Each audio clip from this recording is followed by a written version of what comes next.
les hommes, ils vont tout droit. Ils se donnent les moyens. Ils n'ont pas d'excuses. Les femmes, parfois, je pense qu'on se pose beaucoup de questions. On est beaucoup dans l'émotion et tout ça.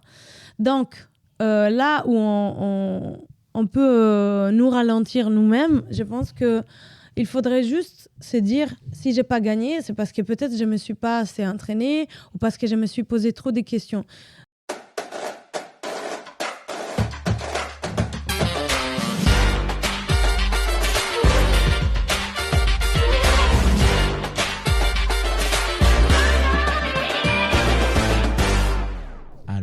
Si la polyvalence était une personne, elle serait italienne, à la fois représentative de la Dolce Vita et de la street, tout terrain. Je reprendrai une lyrics de Bakar qui dit « À la rose, le carré de béton, elle est la rose du bitume. » Bienvenue à toi, Martina. Oh, c'est trop beau, wow. Hit it! That's what I'm talking about. Wait! Okay, now, from the beginning. Pour le deuxième épisode, ça va, hein? Waouh! Présentée comme il se doit, une danseuse qui mérite sa gloire. Merci beaucoup. Alors, comment vas-tu, Martina? Je vais très, très bien et je suis très contente d'être là avec vous aujourd'hui. Nous aussi, ça nous fait plaisir. On a commencé le podcast depuis la semaine dernière et là, on n'a que des invités de qualité. Ouais. Aujourd'hui, quoi de mieux que l'élégance, à la fois l'élégance, mais aussi à la fois le côté street d'une danseuse. Elle représente tous ces aspects-là. Alors Martina, nous, on aimerait connaître ton parcours parce qu'on sait que tu viens d'Italie. Est-ce que tu pourrais te présenter ? Du coup, Martina, je suis italienne. Je suis à Paris depuis 2015. Ça fait exactement presque 9 ans. Bientôt 9 ans que je suis là.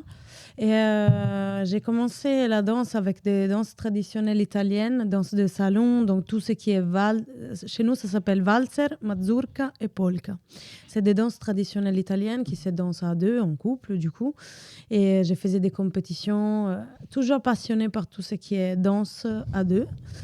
Et j'ai découvert plus tard tout ce qui est latino quand j'avais genre 14 ans. Et je suis tombée amoureuse de tout ça. Du coup, j'ai toujours eu les talents à mes pieds depuis petite. D'accord. Et quand j'ai découvert le hip-hop vers 16-17 ans, et je suis grave tombée amoureuse. Genre, je ne l'ai plus jamais quitté, tout ce qui est hip-hop et house. Moi, j'ai envie de revenir un peu sur les danses à deux que tu as appris lorsque tu étais en Italie. Tu as dit polka, c'est un rapport avec la polska ? Ou zéro rapport? zéro rapport. Ah, t'es à côté là. La polka, c'est une danse c'est danse genre on saute beaucoup, on lève les jambes, on tourne. Il y a le clarinet, il y a vraiment beaucoup d'instruments qu'on peut entendre dans plusieurs cultures d'ailleurs. Même dans les cultures antillaises ou africaines, parfois on a les mêmes instruments et c'est très intéressant de voir le mélange culturel qu'il y a dans toutes les musiques en fait. D'accord. Et une autre question, est-ce que tes parents aimaient danser ou ton amour pour la danse, il est venu, par exemple, moi je ne vais pas dire de bêtises, mais quand j'étais gamin, forcément, comme tout enfant de ma génération, c'était Michael Jackson. Vous savez, et il y avait un peu tout ce qui est top 50 et tout. C'est comme ça que j'ai découvert le hip-hop avec Benebi. Et après, par la suite, j'ai été amené à regarder l'émission de HIP de Ciné. Est-ce que toi, tes parents aussi, ils mettaient beaucoup de danse à la télé? Parce que la télé existait déjà. Hein? Pas du tout. Moi, je ne sais même pas d'où je sors. Je pense que je suis un peu l'alien de la famille. J'ai juste des souvenirs qu'on m'a raconté, malheureusement, mon grand-père, il n'est plus là, mais à l'époque, quand il était là, il aimait beaucoup danser. Donc, je crois que ça vient un peu de lui. Lui, il était vraiment passionné par la danse, et notamment ma grand-mère aussi. Donc, à part ça, non, mes parents, ils n'écoutent pas beaucoup de musique, ils ne savent pas danser. Moi, je me rappelle que j'avais 8 ans, j'ai regardé les clips d'Eminem, je ne parlais pas du tout anglais et je faisais du yaourt. Voilà, je regardais la chaîne MTV, tout le R&B, je ne savais pas du tout que c'était du hip-hop, que c'était du R&B. J'étais grave passionnée. Et j'ai enchaîné les chaînes de musique et je faisais des chorégraphies dans ma chambre. Je ne savais pas du tout qu'est-ce que j'étais en train de faire, mais je faisais des mouvements que j'ai recopiés de ce que je voyais à la télé, quoi. D'accord, ok. Voilà. avais un peu ton imagination qui débordait un peu. Tu étais une artiste dans l'âme et tout ça. Ok. À préciser que donc dans ta génération-là, tout ce qui se passait, ça se passait à la télé, qu'il n'y avait pas forcément Internet. Et du coup, tu devais apprendre par les clips ou les croix que tu voyais. Et c'est comme ça que tu t'enseignais. Mais du coup, là, tu m'avais dit, enfin en aparté, que tu as commencé l'hip-hop bien plus tard. Oui, exactement. En fait, moi, alors, on fait un petit résumé. Danse de couple, du coup, la compète, du coup, on grandit. Il n'y a pas assez de danseurs garçons. Pour cela, j'ai dû passer au latino. Autodidacte, je me suis renseignée, je suis partie voyager, nanana. Et ça ne me suffisait plus. J'avais envie de découvrir autre chose. Quand j'avais 16-17 ans, j'avais un cours dans ma ville de San Marino. C'est la République de San Marino où j'habite. C'est vraiment une petite république en Italie. Et il n'y avait pas vraiment de culture de hip-hop. J'ai dû vraiment me renseigner et tout ça. Et c'était difficile parce que je ne comprenais pas qu'est-ce que c'était le hip-hop. On m'avait jamais expliqué. Je voyais juste des clips des gens qui rappaient. J'aimais beaucoup tout ce qui était Black Eyed Peas, Busta Rhymes, Eminem, comme j'ai déjà dit. Mais il n'y avait pas une culture chez nous. Donc j'ai dû vraiment aller plus loin, faire des recherches. Et c'est bizarre parce que j'ai fait un chemin complètement opposé. J'ai bougé dans une ville plus grande qui s'appelle Bologna. Et c'est là où j'ai vraiment vu, oh là là, c'est ça le hip-hop. J'ai pris une claque parce que j'ai pensé savoir un peu danser quand même. Je vais au premier cours, je ne savais rien faire, je ne pouvais même pas suivre, j'étais vraiment nulle. Et là, ça m'a donné vraiment envie de me dire, OK, je vais tout apprendre, je vais être forte, je veux apprendre le freestyle et tout ça. Bah, là, tu c'est parles... c'est un peu comme nous tous, je pense. Oui. Charlie, c'était quoi ton déclic, toi, quand tu as vu que tu as su que tu ne savais pas danser? Alors, moi, mon déclic où je ne savais pas danser est arrivé très tôt. À l'âge de mes 3-4 ans, il y avait mon cousin Kevin, que j'aime, je te salue, et qui venait tous les Noëls et tous les Nouvel An. Et il s'avérait qu'il avait des meilleurs talents danseurs que moi. Et que moi, quand je dansais, ma mère, elle disait « Mais comment tu danses? T'es nul. Arrête ça. » Donc, du coup, je me suis dit, je suis vraiment pas bon danseur. Mais ce qui est particulier, c'est qu'aujourd'hui, c'est mon métier.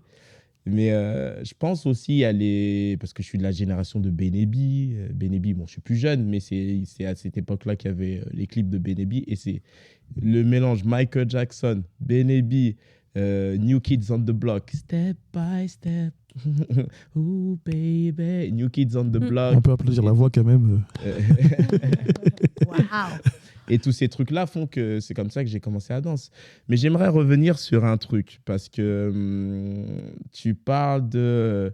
oui, je voulais tout apprendre, je voulais tout faire.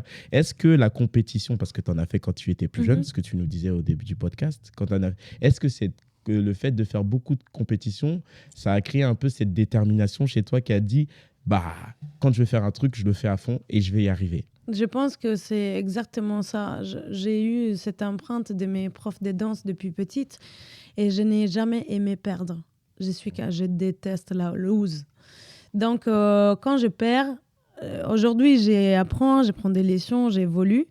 Mais vraiment, j'ai besoin de sentir qu'il y a vraiment un chemin d'évolution, que chaque jour, je peux m'améliorer, de faire mieux.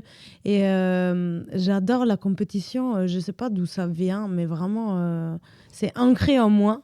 Ça me fait vibrer et ça m'inspire énormément de voir ce que les autres gens ils peuvent faire mieux que moi. En fait, pour moi, c'est une inspiration. Et je me rappelle, j'étais à l'université, j'ai étudié anthropologie, j'ai rentré chez moi après 9 heures d'études dans la bibliothèque et tout. J'attendais juste la fin de la journée pour aller chez moi. Il n'y avait pas d'espace, il n'y avait rien. Les voisins en bas, je ne pouvais pas trop taper le sol. J'ai bougé les miroirs pour m'entraîner, j'essayais de faire des vagues là, j'ai cassé les poignets, les coudes, l'épaule. J'ai fait de tout, j'ai ressemblé à rien du tout. Mais au fur et à mesure, je me rendais compte que ça marchait, que j'apprenais des choses, que mon corps il changeait la danse. Et de plus en plus, j'en voulais. Je voulais plus en plus avoir la technique, pouvoir m'exprimer, tout ça, c'était incroyable. Alors du coup, tu disais un peu que tu as appris de toi-même, mais est-ce que, par exemple, quand tu étais petite, tu faisais les danses de salon, est-ce que ces danses de salon-là t'ont permis d'acquérir ce qu'on appelle ton identité, d'acquérir cette énergie qui est la tienne?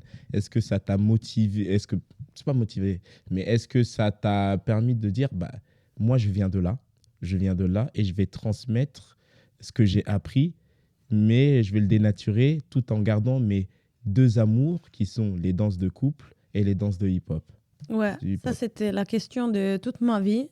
Avant de venir en France, justement, j'avais ce combat dans ma tête, dans mon cœur. Je me disais, ah mais purée, les gens, ils veulent absolument séparer les deux. Ils me disent, ah, t'es trop latino, dans ton corps, il y a des mouvements qui sont trop salsa. Le hip-hop, c'est plus le groove, nanana. On dirait qu'ils voulaient absolument séparer les deux, alors que non. Toute la danse a été influencée mutuellement. Dans la salsa, il y a de l'afro. Dans le hip-hop, il y a de la salsa. Dans la house, il y a des claquettes, il y a du jazz. Il y a vraiment de tout. Toutes les danses peuvent s'inspirer mutuellement.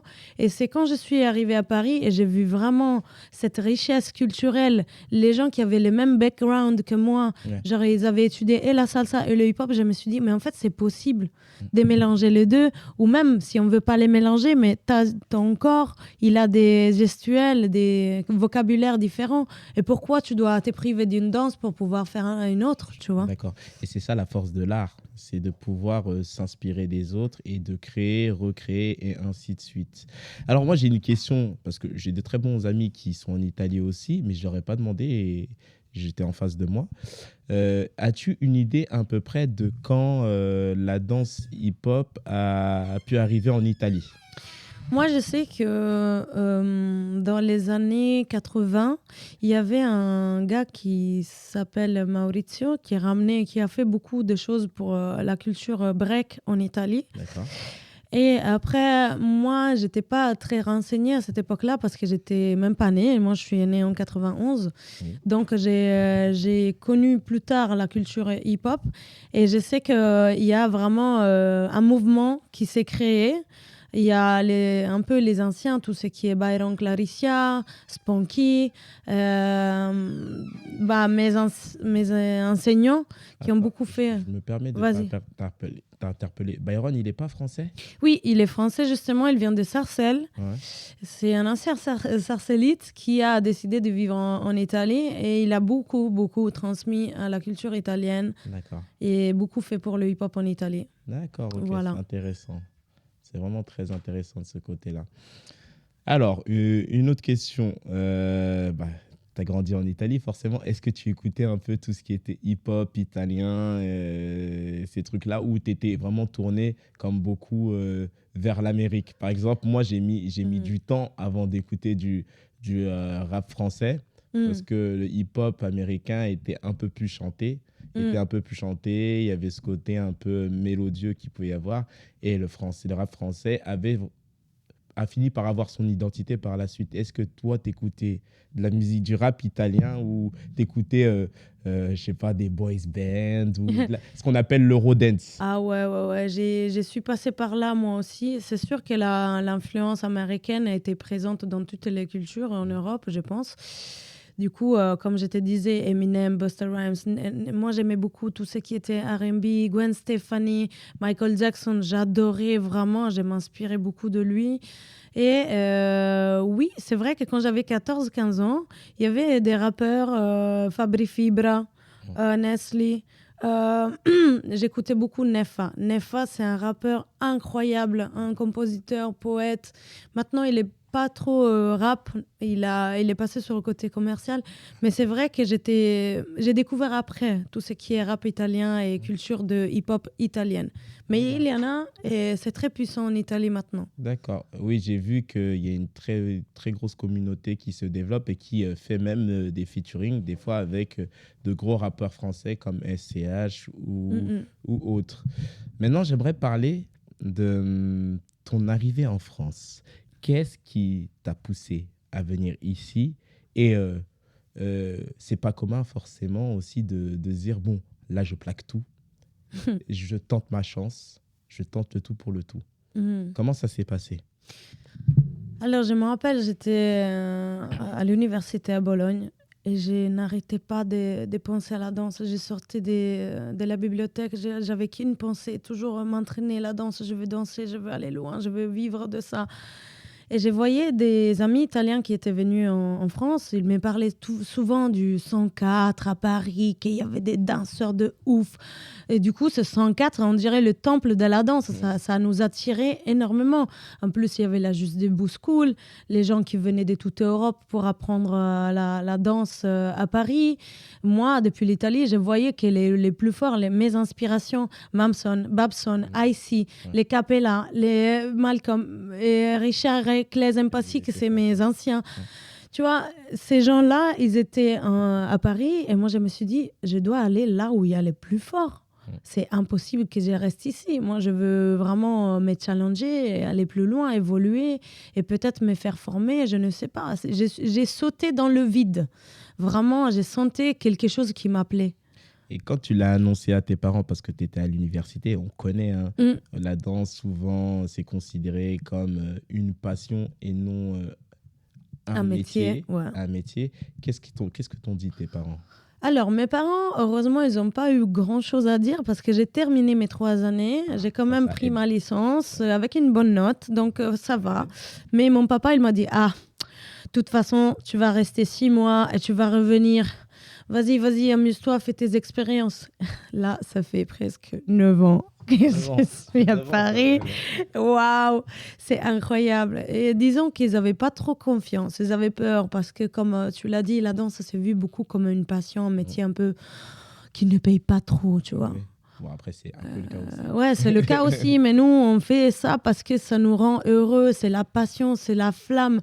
On n'est pas là pour compter à chaque fois combien d'argent on a sur le compte en banque. Sinon, on ferait un autre métier. Non, mais c'est vrai.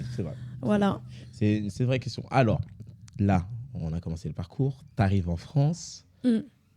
Tu t'installes, on va dire ça. Est-ce que déjà tu t'installes assez rapidement ou... Ouais, 2015. J'avais déjà un petit appartement en colocation. J'avais déjà trouvé comment faire. Donc, il n'y a pas eu le problème d'install. Maintenant, est-ce que c'est comment? Tu vas dans les cours ou tu vas directement au 104? Je vais directement au 104. J'avais du coup la connexion avec Claes et Richard. Et du coup, j'étais rentrée, disons, dans Eman School, leur école de danse. Claes, il avait commencé un peu à me former. Mais entre-temps, j'ai rencontré les gars de mon groupe extrêmement beau, Rodrigue, Isiaka et Gaël. Et c'était des gens qui avaient le même parcours que moi, la salsa et le hip-hop. On a eu un imprinting, vraiment une connexion ultime. Et on a commencé à danser ensemble. On a fait une vidéo qui a buzzé dans tout le monde. Ouais. Et ils ont commencé à nous appeler partout.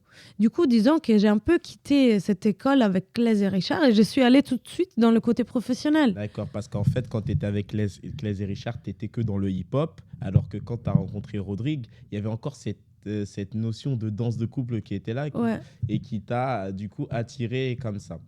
Alors, il y a ce truc de détermination aussi, parce que tu arrives en France, bien sûr, ça y est, tu trouves tes marques, tu trouves les personnes qu'il faut pour danser avec toi. Est-ce que tu te lances immédiatement dans les battles ou ça vient bien après? Alors, mon idée, c'était de m'entraîner comme une folle. J'allais tout le temps au 104 parce que je voulais absolument gagner les battles hip-hop, house, nanana. En même temps, j'avais beaucoup de dates. Du coup, ça prenait du temps sur l'entraînement. Et j'en faisais une par-ci, une par-là. En même temps, je m'entraînais en freestyle. Mais il y avait le côté scénique qui avait pris le dessus. Donc, disons que j'ai pris une maturité scénique, professionnelle dans la danse. Et là, aujourd'hui, comme j'ai acquis ça, je reviens à mon côté freestyle, entraînement et battle. Donc, disons que j'ai toujours fait des battles, mais là, dernièrement, je me remets à fond. Et disons que tous les jours, c'est l'entraînement pour les battles. Tu parles du côté scénique. Est-ce que tu penses que la scène permet de t'exprimer, de laisser parler la petite fille qui a grandi à San Marino, d'exprimer tout ce dont elle a envie? Est-ce que ça t'aide dans ce sens-là? Absolument. Moi, sur scène, aujourd'hui, je fais ce que je veux. Je m'amuse tellement. J'ai mon personnage. Parfois, je rigole. Parfois, je pleure. Parfois, je crie. j'ai vraiment, j'ai revois cette petite Martina en train de s'amuser comme si j'avais un petit jouet. Et ben moi, mon jouet, c'est la scène. Et le public, j'adore le public, le contact, les émotions, c'est qu'on peut transmettre. C'est vraiment une chance de pouvoir faire ça. Alors, la danse a son avantage, parce que j'aimerais la comparer à la vie. Il y a ce côté, quand on n'arrive pas, on bosse, on travaille durement. Et est-ce que cette détermination qui te vient depuis le côté quand tu étais enfant t'a aidé à progresser dans ce monde et à faire face à certains obstacles et à les outrepasser? Absolument, parce que parfois on est blessé, on est fatigué, ça vient pas, on travaille pas ou on n'est pas forcément, appelé là où on veut être appelé. Et du coup, tu te dis putain, désolé, purée, Oh, ça va. purée. Tu peux t'exprimer. Ça ne marche pas. Les gens, parfois, ils t'appellent pas, ils te mettent pas dans les bons plans. Et tu dis, ah, c'est comme ça. Vas-y, je vais m'entraîner tellement, je veux être tellement forte que tu vas voir, je vais gagner les battles, je vais faire ça, je vais faire ci. En fait, je pense qu'au bout d'un moment, le travail paye toujours. Et du coup, même si les gens ils veulent pas de toi ou tu as des combats personnels avec certaines personnes, je veux pas dire que j'en ai, hein, mais c'est vrai que j'étais une étrangère venue à Paris et j'ai dû faire ma place, mon nom, et ça n'a pas été toujours facile ou direct, j'ai mis du temps parce que, oui, il faut une détermination, il faut une discipline. Et quand tu n'es pas inspiré, tu n'as pas forcément envie parce que tu es fatigué, aujourd'hui il pleut, tu es triste. Non, il faut s'accrocher et dire, ok, j'ai pas d'inspiration, vas-y, je vais faire des exercices, je vais entraîner le physique, je vais entraîner le côté workout, je ne sais pas. Mais il faut toujours penser à tes résultats d'après. Qu'est-ce que tu veux obtenir? Pourquoi tu fais ça? Et du coup, Vas-y, ouais, excuse-moi. La place de la femme dans ce milieu... On est connecté. J'allais poser. Là là. Alors, avant, en fait, parce qu'on est sur deux milieux en réalité. On est sur le milieu salsa, je connais pas forcément. Et on a le milieu hip-hop. J'aimerais bien, parce que il y a eu des revendications la dernière fois avec Alors, moi, j'aimerais rajouter un truc, parce que j'aimerais rajouter d'autres trucs à cette question-là. Le hip-hop, contrairement à ce qu'on pense, est l'une des danses où les danseuses se confrontent aux danseurs hommes plus facilement que dans d'autres disciplines. Et d'ailleurs, les danseuses femmes peuvent même être amenées à gagner, que ça soit au juste debout, que ça soit... Après, je parle plus du debout. Le break dance, c'est un peu plus compliqué. Oui. Donc, mais malgré ça, on peut constater que certaines, comme disait bien Lexflo, certaines femmes ont quelques revendications vis-à-vis de ça.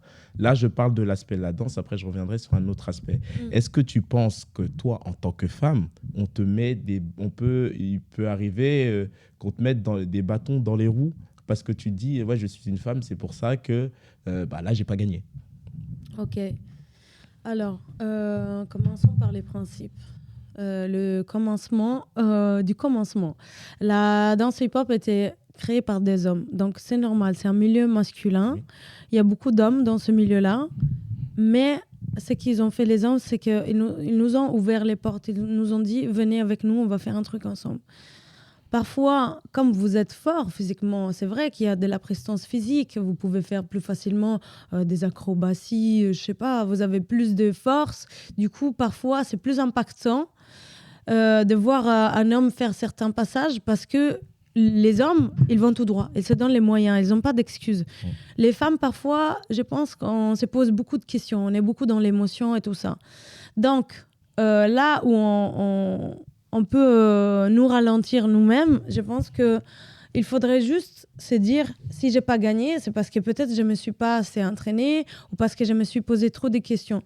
Avant, peut-être, oui, il y avait des limites, des hommes qui voulaient mettre des bâtons dans les roues aux femmes parce qu'ils nous pensaient peut-être plus faibles. Je ne sais pas, peut-être il y avait un peu plus de discrimination dans le passé ou quelqu'un qui ne te juge pas assez forte parce que tu ne fais pas les mêmes passages, les mêmes skills des hommes, je ne sais pas, niveau force ou explosivité, etc. Aujourd'hui, je pense que les femmes, comme les hommes, on a une très belle danse, on est différents, on peut s'apporter mutuellement, on est complémentaires. Totalement. Et c'est que les femmes, elles ont, les hommes aussi peuvent l'avoir et vice-versa. Et je pense qu'aujourd'hui, il y a beaucoup de femmes qui ont compris ça, qui ont peu cohabiter, coexister dans cette communauté. Et du coup, pour moi, non, c'est plus vrai le fait que les hommes, ils veulent faire gagner les hommes. Pour moi, les hommes, ils gagnent parce qu'ils sont plus focus, ils sont plus déterminés et disciplinés dans l'entraînement. C'est qu'on manque, nous, c'est que parfois, je pense qu'on s'est auto-sabote. Il y a de l'auto-sabotage de nous-mêmes. C'est-à-dire que parfois, on a peur, justement, que les hommes ne nous calculent pas. Et du coup, cette peur, elle prend le dessus. C'est chose qui ne nous permet pas d'arriver au bout des choses. Genre, tu arrives en demi-finale, finale, et après, tu as peur, tu dis, ah, voilà, c'est un homme en face. Et du coup, ton énergie, elle baisse, tu lâches l'affaire. La peur de gagner. Il faut vraiment rien lâcher et arriver jusqu'au bout. Et là, je peux citer des noms de filles qui arrivent très bien à le faire. Ici en France, il y a Mels, Laura Nala. Mels qui a gagné le Total Session il y a quelques semaines aux États-Unis. Voilà, et tu as des lycées. Crystal Session, j'espère bientôt d'être dans les noms des battles aussi. Je viendrai bientôt, vous inquiétez pas. Mais voilà, je pense qu'il est arrivé un moment, il faut arrêter de se prendre la tête, de dire ah les hommes sont contre les femmes, ah les femmes elles sont féministes. Non les gars, on est tous ensemble. Ce milieu il existe avec les hommes et les femmes. Et on est beau, on a besoin des uns et des autres parce qu'on a des danses différentes. On peut qu'enrichir le hip-hop comme ça. Et c'est avec cette détermination que tu as pu te retrouver dans le Red Bull Dance Your Style. Ah ouais, c'est vrai. Ah, vous me manquez, les gars de Red Bull. Revenez à moi, vous êtes où? Est-ce que tu pourrais nous parler un petit peu de cette expérience? Ah ouais, c'était l'un des moments de danse les plus intenses, les plus beaux de ma vie. C'était en 2019, avant le Covid d'ailleurs. Yuval, il m'invite au battle Red Bull Dance Your Style à Paris parce que j'avais fait un battle ça s'appelait Footwork, un battle où il y avait tous les footwork possibles. Top rock, salsa, house, jazz. Il y avait Babson, Petit Robert, il y avait John de Amsterdam, il y avait les gens du jazz rock, les Richard, les Jean-Claude Marignal. Il y avait plein de gens ce jour-là. Ce jour-là, j'ai dansé avec Petit Robert et on a eu une connexion, un moment, je dirais... comment dire, un moment de grâce. Je sais pas, j'étais connectée ailleurs ce jour-là. Et j'ai dansé avec mes talons. Et notamment Babson, ce jour-là, il m'a vu, il a dit « Waouh, Martina, toi, t'es différente. » Et je pense que Yuval, il a vu ma différence ce jour-là. Et il a voulu m'inviter au Red Bull Dance Your Style. Yuval est partout. Il va falloir qu'un jour, on fasse un épisode avec lui. Ah ouais, ça fait 2 fois, là. Ça fait 2 fois déjà. En même temps... Yuval, ouais, il m'a invité au Red Bull Dance Your Style à Paris. Je suis arrivée dans les top 4. Du coup, finale à Marseille. Et je pense que les gens qui travaillaient avec moi, qui travaillaient pour le Red Bull, ils ont vu ma danse, et le freestyle avec les talons, la différence, un truc qu'ils n'avaient pas forcément déjà vu. Ça leur a plu. Et du coup, je suis partie en tournée avec eux. Ils m'ont dit « Martina, tu veux travailler avec nous ?» On a commencé à faire des tournages vidéo, notamment avec TikTok. On est parti dans le sud promouvoir l'événement de Red Bull Dance Style. Ah, t'étais avec David, c'est ça? Comment? C'était l'été où tu étais avec Chacal? Ouais, Chacal. Okay, d'accord. Il y avait Chacal, il y avait Kefton, Candyman, Boubou, Mels. C'était incroyable. On était dans tout le sud, on a fait toute la Côte d'Azur pour promouvoir. On allait dans chaque ville et on faisait un battle exhibition avec les danseurs sur place. Et voilà, et après, on m'a appelé l'année d'après. J'ai continué à travailler avec eux, mais le Covid, notre magnifique ami, est Covid. Et voilà. Ça a cassé pas mal de choses et c'est vrai qu'il y a eu un vide même au niveau artistique. Alors, quand tu t'es retrouvé dans le Red Bull Dance Your Style, est-ce que tu as retrouvé un peu ce que tu cherchais en quittant l'Italie, ce côté partage, mais ce côté aussi, là j'ai des personnes en face de moi qui ont une certaine qualité de danse. Je suis excité parce que ça va me pousser à aller au-delà de mes capacités. Franchement, le Red Bull Dancer Style, c'est une expérience que je souhaite à tous les danseurs. Parce qu'on voit des mélanges, des influences dans tous les styles de danse. On est libre. On se retrouve à danser sur du Britney Spears, comme sur du hip-hop, du R&B, de la salsa, du classique. Tu peux avoir tout style de musique. Et là, c'est trop amusant parce que tu fais n'importe quoi. Tu laisses ta danse parler, ta technique. Parfois, ton corps, il est amené à faire des choses que tu te dis « Ah, je suis capable de faire ça !» juste parce que le style, il est en train de te guider. La musique, elle te guide. Et le danseur aussi que tu as en face te guide. Peut-être que... je pense que Red Bull Dance Your Style est une occasion incroyable de rencontrer des danseurs que peut-être dans la vie de tous les jours, tu ne rencontres pas. Et des styles de danse différents. Ça enrichit la danse, je pense. Alors, moi, j'aimerais faire un parallèle avec la vie. Est-ce que tu penses que, comme dans la vie, quand on rencontre des personnes qui sont intéressantes, pas plus intéressantes, mais qui sont intéressantes et qui ont des capacités autres ou qui ont des motivations encore plus fortes que la nôtre, est-ce que ce genre de personnes peut nous permettre de nous dépasser, de nous surpasser? Absolument. Moi, pour ce qui me concerne, quand j'ai un adversaire en face qui fait des choses que je ne suis pas du tout capable de faire ou que peut-être il fait mieux que moi parce qu'il tape le son différemment, il va prendre l'espace différemment, il va mettre un style de danse totalement inattendu sur un son que j'aurais jamais... Genre, il va faire de l'afro sur du rock, je ne sais pas. Toutes ces choses-là, elles m'inspirent d'une puissance ultime et je pense que... c'est ça qui permet à la danse d'évoluer à fond. Voilà quoi. Non, ça c'est évident. Chef, on a encore du temps ou il nous reste peut-être 5-10 minutes? Comme tu veux. Ouais, il nous reste 5-10 minutes, mais j'ai quelques questions à te poser vu qu'on a une invitée super intéressante. Alors maintenant que tu as acquis tout ce background, parce qu'il est clair que tu as acquis tout ce background, que tu enchaînes les battles, récemment tu étais encore au Red Bull BC One si je ne me trompe pas. Oui. Là, c'est pas le Red Break Down the House. Ouais, c'est pas le Red Bull Dance One, mais c'est vraiment la grosse compétition. On a pu voir à quel point tu t'es éclaté et à quel point tu as pu impressionner. Ça, je tiens à le préciser parce qu'on l'a vu. Tout ce background acquis, est-ce que un retour en Italie est dans ta tête?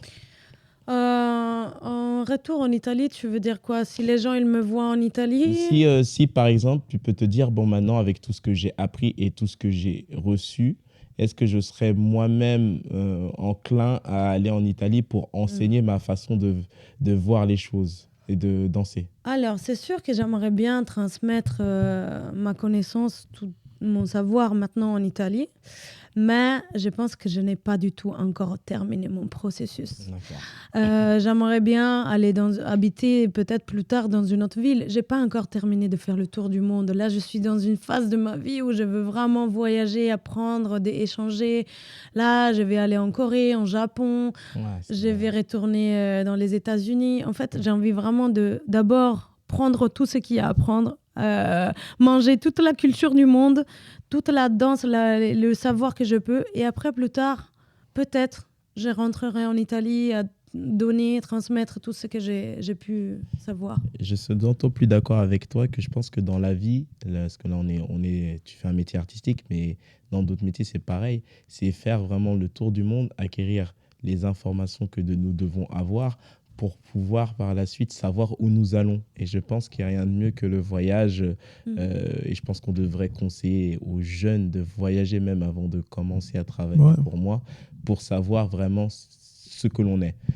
Vraiment ce que l'on est. Surtout aussi aller à la rencontre des différentes cultures en fait, en réalité. Qu'on se rend compte qu'en fait, en voyageant grâce à la danse, un peu comme toi, c'est là où tu te rends compte que on est différent, qu'on peut voir le monde différent, qu'on mange différemment, qu'on a une vision de la vie qui est différente. Et pour la danse, quand on parle de la danse aussi, on fait du hip-hop, mais on le vit autrement. Et je pense que c'est ça qui nous permet de nous enrichir en réalité, les voyages et l'échange culturel. Absolument. Totalement. Et moi, j'ai une question, parce que ces derniers jours, on t'a vu, et je pense que tu ne le faisais pas, tenter un autre style de danse qui est le zouk. qui est le zouk. Alors, disons que maintenant, je le tente plus parce que ça fait 8 ans que je suis en France et je connaissais pas du tout cette danse avant. Je l'ai découverte ici.